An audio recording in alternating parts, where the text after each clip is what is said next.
Well, good morning, and we welcome you. It may be afternoon, it may be evening where you are, but we welcome you to a new podcast called This Is Us, Small Churches in Action. And we're out of Canada working with Small Church Connections, a special group that has been going for a little while. I have with us the director of Small Churches Connection. Yeah, that's Small Churches Connection Gang. And I'm going to let him introduce himself, and then we'll ask him a few questions about what happens with this group. Take it away. This is Ron. I'm Ron Baker, by the way, and this is Ron Johnston. Whatever you want to call us, I'm Ron 1, he's Ron 2, whatever. Go ahead, Ron, take it away. Yes, as Ron said, my name is Ron Johnston, and I have two roles that I play. I'm the pastor, along with my wife, of a small Baptist church in Ontario called New Dundee Baptist Church. And I love doing that. I love serving as the pastor of that church. And then, as mentioned, I'm also a director of Small Church Connections, an organization committed to serving the small church in Canada. And we do that in a number of different ways that probably we'll get into as we move along. Oh, that sounds good. Well, let me ask a question. What prompted you to start working on this Small Church Connections thing? I think the seed for it was laid in quite a few years ago in uh, a Billy Graham School of Evangelism. Oh, okay. When Billy Graham would hold one of his crusades, usually he would hold a school during the day period. And there would be maybe 1,000 pastors from across Canada and the United States who would go to that. I went to one in Boston, Mhm. and it was held in a huge room in a hotel there, and with probably about 1,000 people in attendance. And I remember one day sitting there and looking at the speaker and thinking that all the speakers I had heard either fell into the category as a member of the Billy Graham Association, Mhm. or they were the pastor of a church of at least 5,000 people. That doesn't And I sound like looked, where I'm at. I looked around the room and I thought, I bet you that the vast majority of the people here come from small churches. And I'm enjoying listening to these speakers, but they don't really relate to where I am as a small church pastor.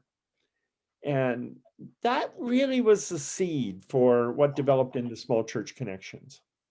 So with Small Church Connections, what kind of activities, what kind of things have you been directing over this last while, working on? A lot of my time is just spent talking with small church pastors and trying to encourage them and support them and pray for them and that sort of thing. And that's some of what I enjoy doing the most. Hmm. I've never met a small church pastor who couldn't use encouragement. Yeah, very much so. Um, but we have some other things we're doing as well. We're currently working with a group of 11 other denominations and organizations, and in partnership with the Evangelical Fellowship of Canada, in a research project on small churches. To the best of my knowledge, there's never been a research project like that done that is focused just on small churches and their needs. And so we're about halfway through that. Hmm. Hopefully, by the end of the current year, we'll have it all done and available to people. And I think it's going to be a huge help to small churches. As I say, it's focused just on their needs. Yeah, yeah. And the other thing that I think is kind of unique about it is that it's totally a Canadian study. That is unique, no question about it. Yeah, yeah. Yeah, it's designed to look at small churches in Canada. Hmm. So some of this came out, well, it's been in the works with you, I mean, in your dreams, I guess you'd say, for quite a number of years. But you held a forum for small churches, leaders and that type of thing. Can you tell us a little bit about that and some of what's come out of that as well? Yeah, we a couple of years, about a Yeah. year and a half ago, Mhm. we Before brought before together before before COVID struck, right? Yeah. pre-COVID days. Yeah. Yeah, I think all of our time is going to be measured in that way, I kind of wonder, yeah. pre and post COVID. Um, but we brought 29 leaders from across the country to Guelph, and we met there for 2 days. These were covered quite a wide spectrum. We had denominational leaders and academic leaders from seminaries. We had some from organizations. And then we had a group of small church pastors. Mhm. You can't possibly discuss small churches without having someone that's right there on the ground doing it. And so for a couple of days, we just looked at the issues that affect small churches. And really, this research project that we're doing came out of that. One of the suggestions that was made was that we take, and that was a national consultation, that we hold consultations like that in each of the regions in Canada. Mhm. And so we're working on that, hopefully probably next fall. Oh, that would be It's great. Yeah. so much depends on COVID, but we're hoping that we can actually meet in person by next fall. Uh, we'll be bringing leaders together in each of the areas, and so from British Columbia through to Quebec, it'll be in each of the provinces, and then we'll do one in the Maritimes, and hopefully in Newfoundland. Oh, that would be great. Yeah. Now, out of that also, in one way comes what I'm doing is directing a Canadian Small Church Ministry Center. How do you see that fitting in with some of these other things that are happening across Canada through Small Church Connections? There's a couple of things with the Small Church Ministry Center. One is that one of the goals is to bring all the material that's been produced on the subject of small churches in Canada together. And so that would be doctoral theses and study papers and denominational papers, Yeah, yeah. books, everything that we can find, so that people doing research on it, or just even somebody just trying to increase their own knowledge, would be able to access that and wouldn't have to do all the work of trying to dig everything out of their Mhm. various sources. And then the other is to work in partnership with the academic world and with seminaries and Bible colleges and whatever. One of the things I think that there's a tremendous need for is training that's specific to small church. Yeah. And we're hoping to be able to provide some of that. Oh, yeah, I'm looking forward to it. As I say, I get the opportunity, and thank you for that, Ron, is working with Small Church Connections just to direct that and work on it. So we're setting the groundwork, and we'll get there. It's going to be good. I'm looking forward to it. Now, let me ask you. Oh, sorry, you were going to I'm say. just going to say, so am I. Oh, good. I'm glad, glad to hear that. Hey, I want to ask you a question that comes up. Why why small churches? What are the strengths of small churches that we need to sort of delve into and learn?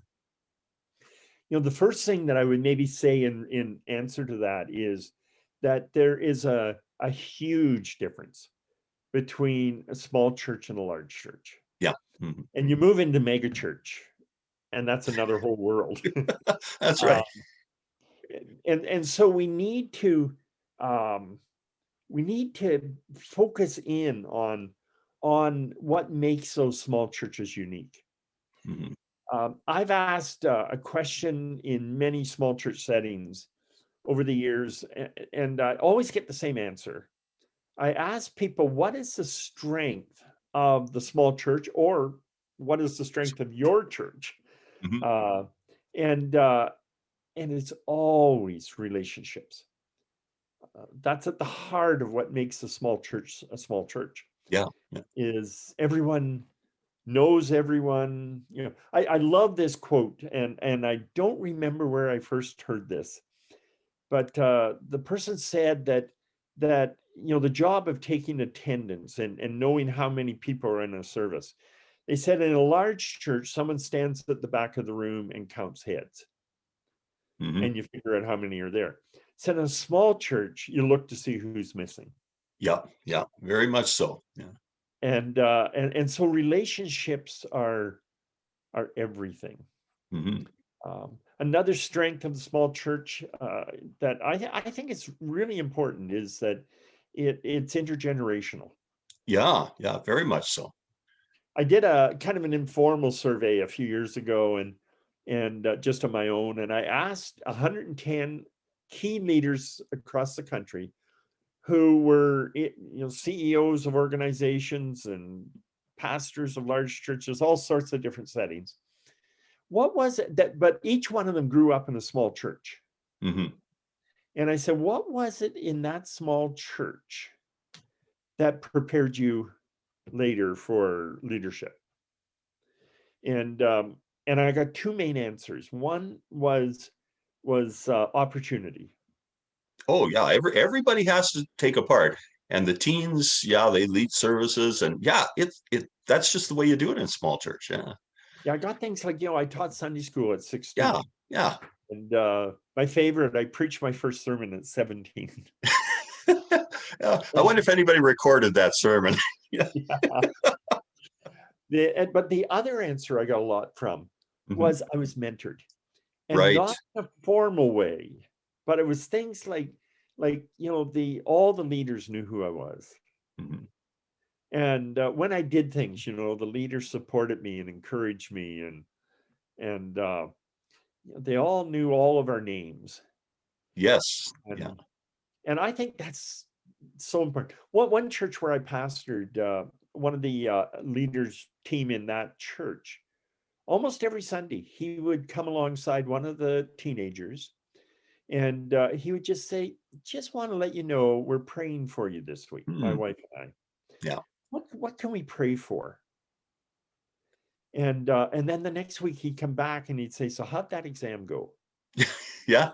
Oh, Yeah. He really thought about it, which was good. Yeah. and that was huge. Hmm. And I guarantee you that in a church of 15,000, no one does that. Yeah. Well, really, in one sense, in a church of 15,000, you've got a whole bunch of small churches, and that's the only way that it functions best, is those small churches that, in fact, I was just talking with a pastor friend of mine who this past over COVID, I guess we'll call it, has changed their term small groups into small churches. And they have changed how they do small groups because they need to be churches that function without getting 15,000 or 500 or 20 people together. And it's made a difference for him in his church, just knowing what a small church is. Yeah. Yeah. So I mean, we have great strengths, but where do you think the small church struggles the most? Well, I mentioned asking the question, "What's your strength?" Yeah. I always flip that over and I ask people, "What's the biggest frustration you have?" Hmm. And I would guess maybe about 85% of the time, they respond by saying it's some kind of lack of resources. Ah, yeah. We would love to do this, but we don't have the budget. We don't have the people. We don't have the room, whatever it might be. Hmm. And so that's one of the things that small churches struggle with. I think a second thing is that leadership in a church is everything. And if you're a church of let's say 75 people, then you're choosing your leadership team out of that number of people Yeah. and that breadth of experience and whatever. If you're a church of 5,000, you've got people with all kinds of leadership experience. Mhm. And so it's difficult to have as strong a leadership team as a pastor might like Yeah, within a small yeah, church setting. yeah. The thing that I'm finding and talking with some, well, students that I'm currently teaching as they look to ministry is that what you've got in this small church, and a number of them come out of small churches, is innovation. I mean, because you can't do it this way, we better find another way to do it. And they do. It's amazing what they come up with. It doesn't look professional, if you want to call professional the best thing in the world, but it works, and the church functions, and actually they grow, and they get they get to Jesus. And so, in some ways I'm almost inclined to think that whole lack of resources might be a strength in some ways. It's interesting. I don't have any solid uh, facts on this, but I've read several articles suggesting that small churches have had an easier time adapting to this COVID period than the large churches have had. Well, I mean, look at yourselves. You're in a small church that you're pastoring. You guys flipped over to Zoom right away. It wasn't a great problem. You're still connecting. Do you think that you, as a small church that you're pastoring, did you have a hard time changing over? Um, it took a while for people to catch on to the intricacies of Zoom. Okay, yeah, I get that. We have a fairly elderly church, and a lot of them weren't used to anything like that. But they love it, Yeah. and we've had the really nice advantage that that we have about 6 different people.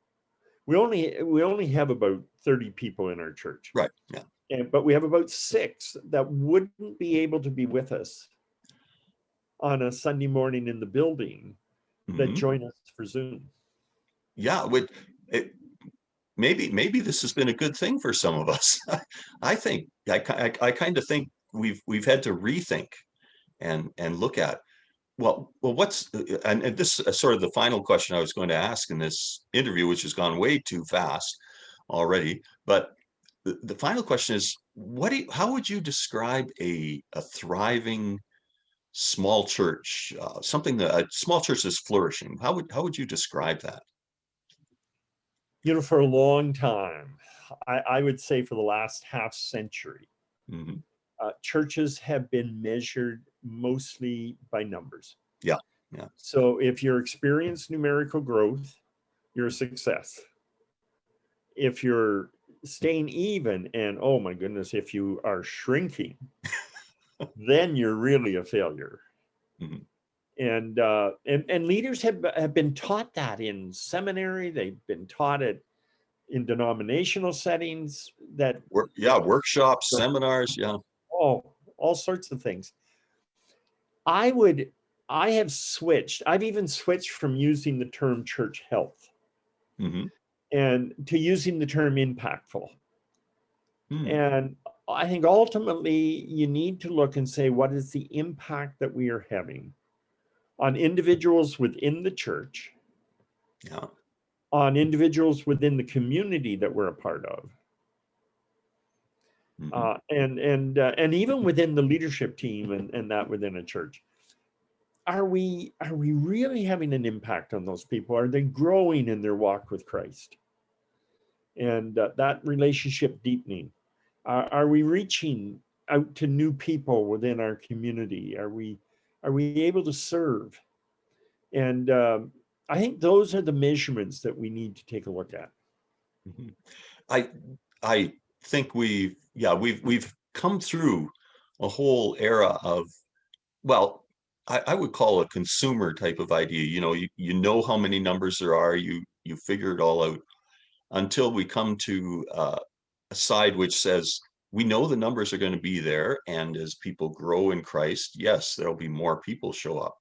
but is that our big number? Or is the number, as you say, impact and discipleship and working together and following Jesus, and so many things different than, how many people are on the seat on Sunday, and how much money do we get in so that we can continue to function, et cetera, et cetera. I think we've got a big change that has happened, is happening.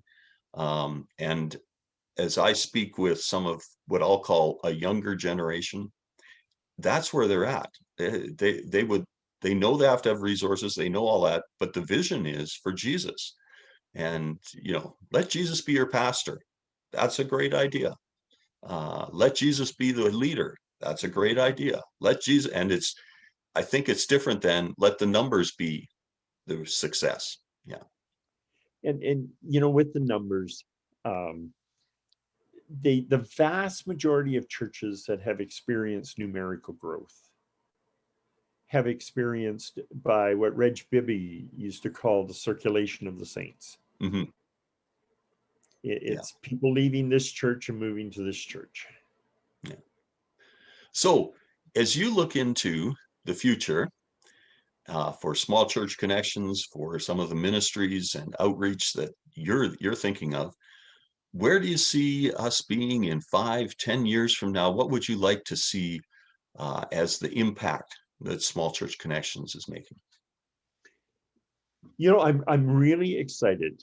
Over the last couple of years, I've seen more focus on small churches than I ever have in my life. Mm-hmm. Here in Canada. A lot of different things happening. And what I would love to see is that small churches would very much become a part of the conversation in everything that the church world is doing in Canada. Mm-hmm. That people would recognize the value of those small churches. One of the things that small churches struggle with a lot is self-esteem. Oh yeah, yeah. And I would love to see it that small churches saw themselves in the way that God sees them, as an incredibly important part of the church in Canada. Well, I think with that word, Ron, I think we're done our interview. This is great. I think where we're at is God's going to lead. God's going to take us to new places because he wants people to know Jesus. He wants people to know him. And so I'm trusting God's working through small church connections. It's going to be a great impact in our world, in Canada, and right in our own regions where our small churches are. So thank you very much, Ron, for joining us today. Thank you for having me. And I expect we'll probably be chatting again. This will be great fun. All right. I wouldn't be surprised. Yeah. So this is us, Okay. Small Churches in Action in Canada. Thanks, Ron. Bye. Bye.